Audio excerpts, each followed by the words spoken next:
28 October ঢাকায় রাজধানী শহরে লগি বৈঠা নিয়ে আসার উদ্দেশ্যই হলো মানুষ খুন করার উদ্দেশ্যেই তিনি আহ্বান জানিয়েছিলেন। ওনার বক্তব্যের সময় মোহর চতুর্দিক থেকে গুলি চালানো হয়েছে যে কিভাবে নৃশংসভাবে আমাদের ভাইদেরকে হত্যা করা হয়েছে। এবং আপনারা এটা সবাই শুনেছেন, জানেন 28 অক্টোবর ছিল 4 দলীয় জোট সরকারের ক্ষমতা হস্তান্তরের দিন। আইডিয়া ছিল বিএনপির অফিসের সামনে বিএনপির মিটিং, উত্তরগেটে জামাতের মিটিং করেই ওনারা বঙ্গভবনে যাবেন এবং কেয়ারটেকার সরকারের যিনি প্রধান হয়েছিলেন তদানীন্তন প্রেসিডেন্ট প্রফেসর ইয়াজউদ্দিন আহমদ সাহেবের কাছে ওনারা ক্ষমতা হস্তান্তর করে আসবেন। কিন্তু 28 অক্টোবর এর আগেই শেখ হাসিনা পল্টন ময়দানে মিটিং করে লগি বৈঠা নিয়ে ঢাকায় আসার জন্য সারা বাংলাদেশের তাদের সন্ত্রাসীদেরকে প্রকাশ্যে আহ্বান জানিয়েছেন। একথা পরিষ্কার, ঢাকা মহানগরীতে নৌকা চলে না, এখানে লগি বৈঠা নিয়ে আসার আহ্বান জানানোর উদ্দেশ্য কি? এতে পরিষ্কার হয়ে যায় 28 অক্টোবর ঢাকায় রাজধানী শহরে লগি বৈঠা নিয়ে আসার উদ্দেশ্যই হলো মানুষ খুন করার উদ্দেশ্যেই তিনি আহ্বান জানিয়েছিলেন।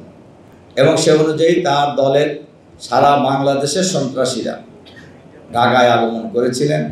আর আমাদের মিটিংয়ে আমাদের ভাইরা, আমাদের মিটিং ছিল 3টায় বিকালে, সকাল থেকে যখন স্টেজ তৈরি করার কাজ করছিলেন ঠিক সেই সময় তারা সারা দেশ থেকে, যেহেতু তাদের লোক ঢাকায় জমায়েত ছিল, তারা আমাদের টেস্ট প্রস্তুতকারী ভাইদের উপরে তারা আকস্মিকভাবে আক্রমণ করে শুরুতেই আমাদের 6 জন ভাই শহীদ হয়ে যায়।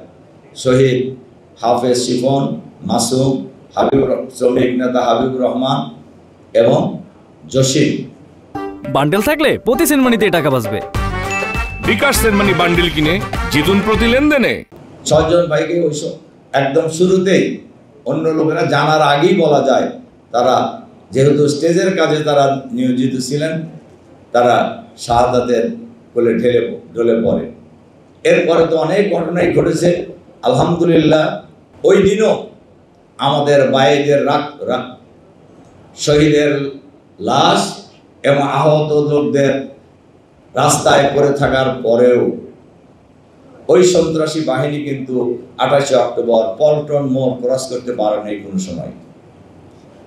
এবং বিকেলের মিটিং যারা খুবই আলোচিত ছিল ওই সময়, মোহর গুলি বোমা শাহাদাতের ঘটনার মধ্য দিয়ে আমাদের মিটিং যথাসময় 3টায় শুরু হয়েছিল এবং আমাদের মিটিং যথাসময় শেষ হয়েছিল।